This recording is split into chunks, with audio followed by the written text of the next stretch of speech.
Frankie, I mean, you've remained so positive about the way this whole situation has unfolded, but I got to ask, I mean, was there a day, an hour, a minute where you were disgusted, upset, angry at how things happened? For sure, man. I was depressed for a couple days, down and out, I guess you could say, but, you got to bounce back. I mean, this is shit that happens in this game. It's happened to, I was on the other end of it, so it's the way it goes. Knowing that Holloway's injury isn't all that serious, so then what was the key for you wanting to say, like, I still want to fight?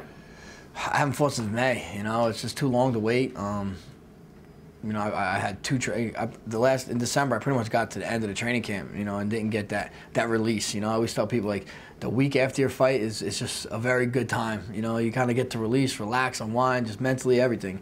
And, I didn't get that. And then here we are 4 weeks away from it, and I didn't want to have to go through that again. So I said, let's just, get one out of the way and take it from there. But you know what's at stake. I mean, title shots don't come easy, right? And you're basically risking a title shot that's guaranteed, and guarantees don't come easy in the UFC, so why take that risk? I like things the hard way, I guess. Nothing comes easy, and I'm okay with that. I'm okay. If I think I'm the best guy, I should be able to beat anybody.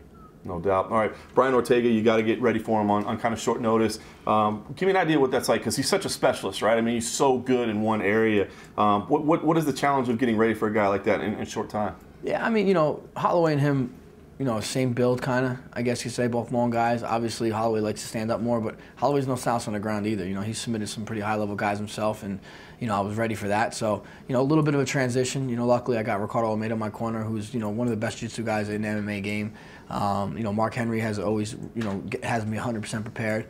And that's what we do. It's 4 weeks is plenty of time, I think, to get ready. And I don't really focus on these guys so much. I focus on me and what I want to do. And, that's going to be the same whether it's Ortega or Max. Was Ortega a guy that was on your radar? I mean, obviously he's got the undefeated record.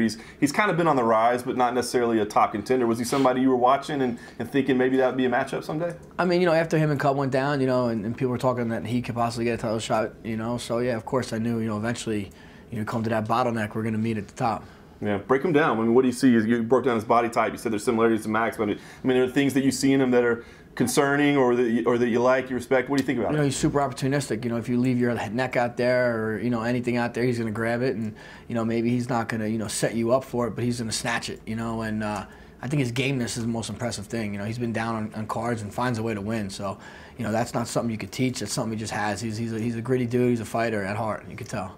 Sounds like a lot like you in the description, I mean, do you see any similarities with yourself? I guess the fact that he's a low-key guy. He's not going to run his mouth. He kind of lets his talk, his actions talk for him, and it's definitely something that I do as well. Very much so. Fighting up-and-comers, you go back to last year with Yair, and now another guy that's on the up-and-up. I mean, do you start thinking about yourself as the old guy now, that when you face these guys that are up-and-coming? I don't, man. I don't, man. I still feel young at heart, and I don't feel like I look that old or anything like that. So, I train with guys that are young in the gym, and they keep me on my toes. So it's no different than when we're out in the octagon. You're definitely fighting as good as you ever have in your career. But I mean, is there a sense of, like, I got to get this done now? I mean, I know you want that title shot. Is there a sense of, there's no more time to waste? Does that factor in at all on your decision to get in here and go ahead and take this fight? Yeah, kind of.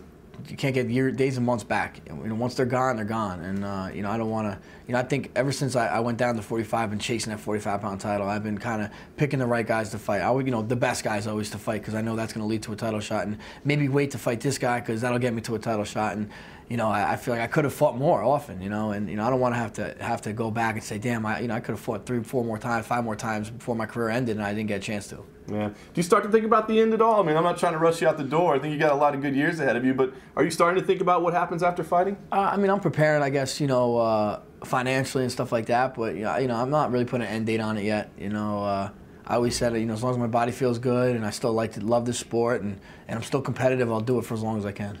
There was a tease of bantamweight at one time. I mean, I know right now you're focused on this featherweight title, and this is a #1 contender fight, but what are your goals? I mean, what kind of things do you still want to accomplish in the sport?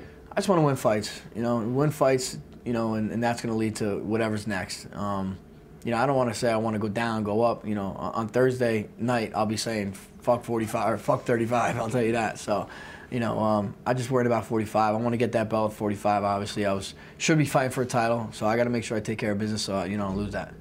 Do you think at all about like your reputation or your legacy? I mean, I think you've definitely proven yourself a fan favorite, but I think about a guy like Cowboy who just fought recently, and then here's you knowing that you're sitting on a guaranteed title shot, and you're saying, I'm not going to sit around and wait on that. I mean, do you think about the kind of message that sends to other fighters and maybe to fans that you're like, listen, I'm not going to sit back and take something that's guaranteed. I'm going to stay busy. Yeah, I mean, it just shows the type of person I am, the type of fighter I am. You know, I don't know if you want to call it like old school guy or what, but you know, you got to go out there. You got to perform in order to get what you want. And I'm willing to put my skills on the line, put my heart on the line to say that I'm still the best, and I know I can achieve that title.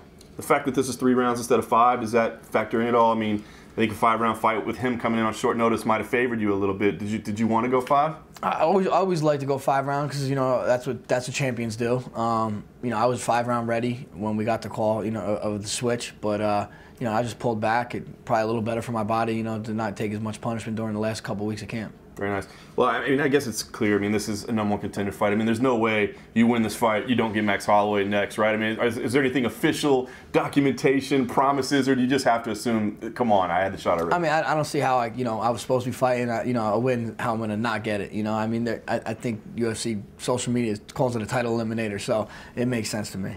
So what's important in this fight? Knowing what's on the line, knowing what's at stake. How do you see this fight coming out? I mean, do you have to play a little bit safe in there to make sure you get the win and you get to that title shot? Or do you feel like, you go in there and try to put on a show? I think, you always have to play it safe no matter who you're fighting because, these guys they're good guys, man. I don't fight any easy guys. I haven't in I maybe ever in UFC. So to me, you always got to be safe, but, I don't want to have my foot in a break at all. My foot's going to be on the gas, and I'm just going to make sure I'm smart about everything. How do you see it going down? How do you see you get your hand raised? I'm just by being myself, putting the pressure on and being constant, and listening to my coaches.